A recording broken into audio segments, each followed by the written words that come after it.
preguntado alguna vez si eres normal? O tal vez ya lo has hecho de una manera indirecta, preguntándote si encajas en tu familia, en tu grupo o en la sociedad en su conjunto. Como ya vimos en los libros Together y The Status Game comentados en este canal, nuestra necesidad de pertenencia y nuestro anhelo por obtener mayor estatus hacen que responder a esta pregunta de manera afirmativa sea fundamental para nuestro bienestar psicológico. Sin embargo, lo que rara vez hacemos es cuestionarnos esa normalidad y preguntarnos, primero, ¿quién es normal? Y segundo, ¿cómo se ha determinado lo que es ser normal? Hola, soy Miguel. Bienvenidos a nuestro canal Ideas para Evolucionar. En su libro Soy Normal, Sarah Cheney analiza en profundidad la evolución de nuestra relación con el concepto de normalidad. Según la autora, nuestra obsesión por definir aquello que es normal se remonta al siglo XIX y al creciente uso de las estadísticas. La historia comienza cuando un astrónomo belga llamado Quetelet comenzó a recopilar información acerca de sus conciudadanos, como su estatura, peso, ocupación, en fin, todo lo que pudiese encontrar para buscar explicar fenómenos sociales como la criminalidad. Como las ideas de Quetelet son ligeramente anteriores a Darwin y su teoría de la evolución, no es extraño que se llegara a la conclusión que el promedio, es decir, lo normal, era bueno y que aquello que estaba fuera del promedio era un error, una desviación del arquetipo o plan de Dios.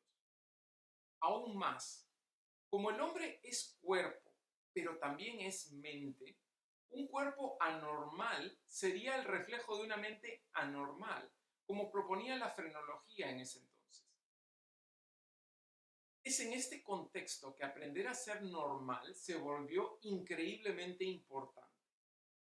¿Te preguntas dónde estudiaron los maestros de escuela que buscan prepararte para ser un buen adulto? En la escuela normal, por si tenías alguna duda de dónde venía el nombre. El concepto de lo que es normal ha jugado un papel muy oscuro en nuestra historia reciente. La incapacidad de los generales ingleses para reclutar personas normales como soldados para combatir en las guerras de principios del siglo XX llevó a muchos a preguntarse si vivir en sociedad estaba degenerando a la raza humana al no permitir que las fuerzas de la selección natural operasen libremente. Hoy en día nos puede parecer extraño, pero ideas como que los ricos deben reproducirse y los pobres no, eran discutidas libremente tanto en Inglaterra y Estados Unidos como también en la Alemania nazi. Ideas similares fueron utilizadas para justificar el status quo de la sociedad victoriana, altamente desigual, así como la colonización de pueblos menos evolucionados fuera de Europa. ¿Tengo un cuerpo normal? Un periódico de Cleveland, en Estados Unidos, bajo el titular Mujer, ¿eres normal?, pidió a las mujeres que mandaran sus medidas para encontrar a la mujer que encajaba con la mujer americana promedio, es decir, la mujer normal. Esta mujer normal se basaba en la escultura Norma de Dickinson-Belsky, hecha con las medidas promedio de altura, cintura, pecho, etcétera, de la mujer americana. Ninguna de las 4.000 participantes era igual a Norma y dieron como ganadora a una mujer que se acercaba más o menos a las medidas. Ahora, Norma refleja a la estadounidense promedio, pero joven, blanca, sin discapacidades, es decir, fuertemente sesgada y eliminando a una gran parte de la población, y hasta cierto punto imaginada como el prototipo de mujer. Pero, ¿por qué es esto importante? Porque desde la década de los 90, numerosos estudios han demostrado que la insatisfacción corporal entre las mujeres se ha vuelto un gran problema en Occidente. Muchas mujeres se sienten atrapadas entre una norma, es decir, tengo la talla de vestido correcta, y un ideal, tengo la piel, el cabello, los dientes perfectos. Si bien los hombres también sufren, históricamente las mujeres han estado en el centro del huracán. Es importante recordar también que todo es relativo y que la noción estética de lo que es normal no solo es aquello que es habitual, sino también se basa en factores y expectativas culturales que han cambiado a través del tiempo. Desde el uso del corsé para reconciliar el atractivo de un cuerpo delgado con una cara de regordeta a la delgadez de los años 1920.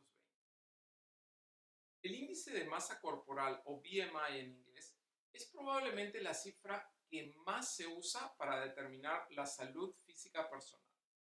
Sin embargo, las tablas utilizadas están basadas en personas blancas y acomodadas, pues son ellos quienes históricamente han sido objeto de estudio. Es bien sabido que ciertas personas y grupos no se ajustan a este modelo, como los jugadores de rugby y las personas negras que tienden a tener mayor masa muscular y densidad ósea. Se ha demostrado que mujeres negras con un IMC de hasta 37, muy por encima del rango aceptable de entre 19 y 25, no tienen un mayor riesgo de muerte prematura. Comprar ropa tampoco es sencillo para mucha gente y no porque sean obesos mórbidos o porque tengan alguna discapacidad física, sino porque la sociedad de consumo obliga a las empresas a producir en masa y por tallas. Debemos recordar que hace relativamente poco el sastre confeccionaba la ropa a medida. Ahora tenemos el problema de que la ropa se hace para alguna norma que no existe en realidad. Esa es la razón por la que las mangas de las camisas y las piernas de los pantalones son casi siempre o muy largos o muy cortos. Parece trivial, pero el hecho de que la ropa nos quede mal puede afectar nuestro estado de ánimo. Según la autora, la noción de una normalidad ideal basada en un cuerpo blanco, de clase media, generalmente masculino y nunca discapacitado, sigue siendo la base de la sociedad occidental. Reconocerlo es el primer paso para cambiar esta noción. ¿Tengo una mente normal? Incluso en la era de la neurociencia y los escáneres cerebrales, lo que constituye una enfermedad mental se define por el comportamiento del paciente interpretado por psicólogos y psiquiatras. Nadie duda de la existencia de la ansiedad, la neurosis y el sufrimiento psicológico en general. Sin embargo, podemos preguntarnos cuál es la diferencia entre la cordura mental y la locura. ¿Cuánto de esta diferencia es una expectativa social de lo que significa comportarse normalmente? Las circunstancias en las que nos encontramos impactan en nuestra percepción. Por ejemplo, imagínate que estás pasando por un periodo particularmente estresante. Podría darse el caso que oigas a otros hablar de ti. ¿Y qué hay de la alucinación? Seguramente significa que estamos locos. Tampoco. Como ya hemos visto en 7 y media lecciones acerca del cerebro y ser tú mismo, nuestro cerebro alucina y nuestra percepción controla esa alucinación. Bueno, si nuestra percepción no es clara, nuestro cerebro podría jugarnos una mala pasada. Varios estudios sugieren que entre el 10 y el 50% de la población ha tenido la experiencia de escuchar o ver algo que no estaba ahí. Entonces, alucinar en realidad no es tan anormal. Habiendo visto que el comportamiento normal no es incompatible con la locura y que el comportamiento anormal o atípico no es incompatible con la cordura, debemos como individuos supuestamente cuerdos ser generosos en los límites que asignamos a las interpretaciones que otros dan de sus propias experiencias. La autora nos transmite que Freud decía que todos somos neuróticos y el problema no era no ser normal, sino no reconocer que no somos normales. Con esto Freud hizo dos cosas muy importantes. Primero, colocó la neurosis en un continuo entre los cuerdos y los dementes. Y segundo, aumentó los límites de lo que entendemos por normal, más allá de donde antes se habían colocado estos límites. Diversos estudios sugieren que uno de cada dos de nosotros sufrirá algún tipo de enfermedad mental en algún momento de nuestras vidas. Quizá menos de lo que Freud pensaba, pero sin embargo bastante común. Como hemos visto, el tiempo nos ha permitido mejorar nuestra comprensión de la mente, ampliando lo que se considera una mente sana y alejándonos de lo que socialmente se esperaría de nosotros respecto a nuestro comportamiento. ¿Es mi vida sexual normal? Un estudio realizado en 1940 concluyó que creamos nuestras nociones de lo que constituye una vida sexual normal, es decir, qué actos se realizan y con qué frecuencia, de una manera muy personal. Hacemos esto tomando información de lugares tan variados como películas, religión, el barrio, la medicina, la psicología, en fin.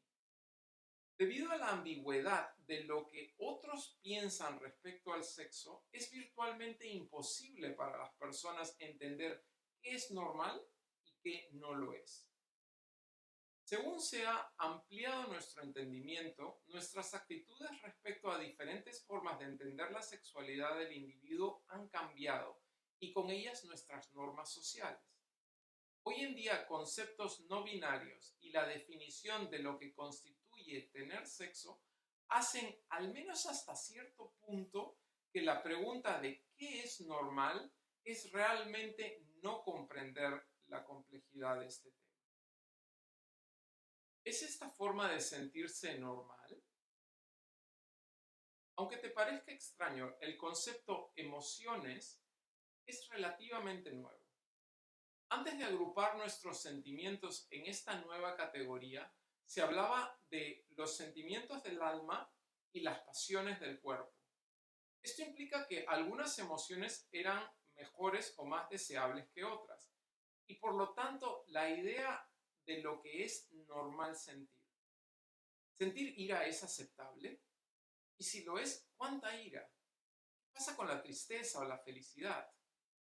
Acordar qué es experimentar emociones normales es significativamente más complejo que ponerse de acuerdo en, por ejemplo, qué es un cuerpo normal, porque las emociones son muy difíciles de describir y de medir.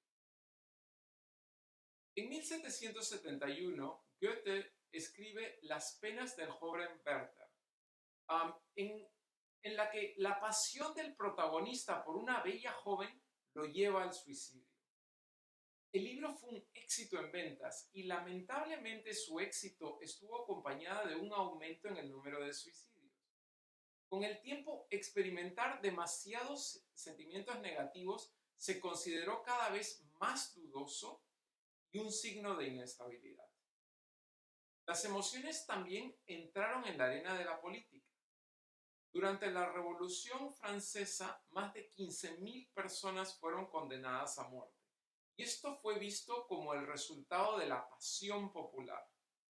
Es así como las emociones y la razón se convirtieron en polos opuestos y la moderación emocional se vio como una característica que define a las personas normales. En la Inglaterra de mediados del siglo XIX, el autocontrol y la autodisciplina se convirtieron en características del hombre civilizado, que debía inculcarse a una edad temprana. La idea básica era que las emociones se desarrollaban antes que la razón, por lo que era deber de los padres asegurarse que sus hijos no estén a merced de las emociones antes de que llegue la razón y estén listos para controlar esas emociones. ¿Cuál fue el resultado de esta forma de pensar? Que de repente la gente se avergonzaba de llorar en público y se sentía obligada a sonreír siempre frente a otras personas. Las emociones negativas fueron estigmatizadas y mantenidas en privado, mientras que las emociones positivas eran las que la gente normal debía sentir y mostrar en público todo el tiempo. Los sentimientos también eran una cuestión de clase. con mujeres de clase media que mostraban autocontrol y mujeres trabajadoras consideradas emocionalmente volátiles. Esta diferencia fue utilizada como un arma contra las sufragistas o suffragettes en inglés, mujeres que lucharon por su derecho al voto, pues las élites estadounidenses y británicas argumentaron que otorgar el derecho de voto a personas emocionalmente inestables sería no solo indeseable, sino inclusive irresponsable. Argumentos similares fueron utilizados para justificar el proceso de colonización en África. La autora nos recuerda que es muy fácil estar calmado y controlado cuando tienes todo el poder, pero sin una dosis de emociones, como el caso de las sufragistas y el movimiento por los derechos civiles en Estados Unidos, no hubiera habido ningún cambio social. Para una persona británica, el que tenga un buen día o el have a nice day del estadounidense suena falso. Pero si esta misma persona va a Polonia y le sonríe a los extraños, es vista con recelo porque para los polacos los sentimientos no se muestran en público. Entonces, ¿qué cantidad de emoción es la emoción correcta? Aquí tampoco hay una respuesta única. ¿Mis hijos son normales? La teoría de la evolución de Darwin llevó a los victorianos a pensar que de un padre neurótico nace un hijo neurótico. Punto.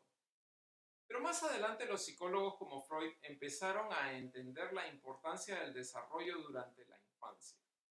Es así como a principios del siglo XX se buscó cuidar el bienestar físico de los niños y después de la Segunda Guerra Mundial cuidar también su bienestar psicológico. Cuando nace un bebé, lo primero en lo que nos fijamos es el crecimiento. Elogiamos a la madre cuando su bebé es grande y nos preguntamos qué está mal cuando el bebé está por debajo del promedio. Pero es que el 50% de los bebés siempre va a estar por debajo del promedio. La profesión médica ha perseguido a las madres durante los últimos 200 años. Primero con tarjetas con las que se mide a los bebés, luego por no seguir la recomendación de amamantar, después por no estar en casa para alimentar a los niños adecuadamente. Claro, esto último a pesar de que los datos muestran que ser hijo en un hogar pobre es significativamente más relevante que ser hijo de una madre trabajadora. Según el niño va creciendo, nos enfocamos en su desarrollo cognitivo. A principios del siglo XX, Francia e Inglaterra tenían una alfabetización prácticamente universal. La enseñanza formal y obligatoria sacó a la luz a personas con dificultades de aprendizaje. Nuestro hambre por encontrar aquello que es normal llevó a la creación del coeficiente intelectual o IQ, que mide a las personas en un continuo que va desde idiotas e imbéciles en un extremo hasta genios en el otro extremo. Como en el caso de los sentimientos, estas pruebas perpetuaban el status quo al estar diseñadas basadas en niños de un perfil muy particular, es decir, blanco, clase media, varón y por supuesto sin discapacidad. Tal vez te parecerá increíble, pero hasta hace relativamente poco, en 1994, algunos científicos aún postulaban que el coeficiente intelectual mostraba diferencias en la potencialidad intelectual de blancos y negros. Es normal que los niños normales tengan problemas, sean traviesos o nerviosos o algo inadaptados. Generalmente son los padres los que necesitan cambiar su comportamiento y no los niños. En las décadas de los 80s y 90s, si eras un niño blanco, de clase media y bastante movidito, corrías un alto riesgo de ser diagnosticado con ADHD y que te receten Ritalin. Muchos padres sienten que la sociedad les dice que tener un hijo movido no es normal y poner una etiqueta y recetar unas pastillas le da a los padres y a los doctores una gran satisfacción al haber arreglado al niño problemático. Habiendo analizado diversos aspectos como nuestro cuerpo, nuestra mente, nuestros sentimientos, nuestros hijos, ¿acaso no debemos preguntarnos si la sociedad es normal? Las estructuras de nuestra sociedad, nuestras leyes y nuestras costumbres se construyeron históricamente de la misma manera que nuestras expectativas acerca de lo que debería ser un cuerpo o una mente normal. Es una realidad construida y es potencialmente muy frágil, como vimos durante la pandemia del COVID-19. Los antropólogos del siglo XIX creían que la sociedad era un organismo vivo que, a diferencia del individuo, podían ser entendidas a través de las estadísticas. Para ellos, las culturas no occidentales fueron vistas como subdesarrolladas, porque se asemejaban a estados anteriores por los que la sociedad occidental ya había pasado y predecían que eventualmente estas sociedades no occidentales evolucionarían al estado en el que se encontraba la sociedad occidental. El propio Darwin propuso que debido a la selección natural, los grupos cooperativos habían triunfado sobre los grupos egoístas y que más adelante la sociedad compuesta por individualistas con un sentido social consiguieron subir al escalafón más alto del desarrollo humano. Como verán, humildad no sobraba. Sin entrar a juicios de valor, podemos decir que el concepto de la normalidad fue utilizado, al menos en parte, para establecer un dominio cultural y material. Desde entonces, la antropología ha entendido que esta visión del mundo no solo es anticuada, sino que no se ajusta a la realidad. Esto ya lo hemos explorado en el libro Anthrovision de Gillian Tett. Hoy en día los antropólogos trabajan bajo el concepto del relativismo cultural, según el cual las acciones de los individuos son medidas con la vara de su propia cultura y sus tradiciones, y no tratando de ajustarlos a una supuesta normalidad impuesta desde fuera. La autora cierra el libro con una reflexión que me parece importante compartir. Enfocarnos demasiado en la persona normal, y digo normal porque esta persona no existe, acarrea un gran problema. Y es que en un mundo cada vez más rico en diversidad, esa persona normal como reflejo estadístico e ideal de una élite occidental es cada vez menos representativa y además antagoniza a un grupo creciente de personas que simplemente no encaja en ese molde. Bueno, hasta aquí el resumen. Espero que después de este resumen te sientas un poco más cómodo contigo mismo, tu cuerpo, con tu forma de ser, sabiendo que esta normalidad que la sociedad demanda de nosotros es tal vez menos válida de lo que creías. Hay otro aspecto del libro que también quiero destacar, y es que si bien es más fácil apreciar el error de esta falsa normalidad cuando no la cumples, sea porque estás excluida de ella o porque el sistema no está diseñado para ti, todos, absolutamente todos tenemos una responsabilidad de trabajar, por decirlo de alguna manera, para enmendar estas fallas del pasado. El primer lugar por el que podemos empezar es volviéndonos más tolerantes y apreciando la riqueza que trae la diversidad. Como siempre, si te ha gustado el resumen, te agradeceré enormemente que le des un me gusta. Si quieres recibir una notificación cuando cuelgue el siguiente video, suscríbete y dale clic a la campanita. Ambos me ayudan a difundir estas ideas. Tus comentarios son siempre bien recibidos y buscaré contestarte lo antes posible para así poder aprender juntos unos de otros. Nos vemos pronto para explorar juntos más ideas para evolucionar.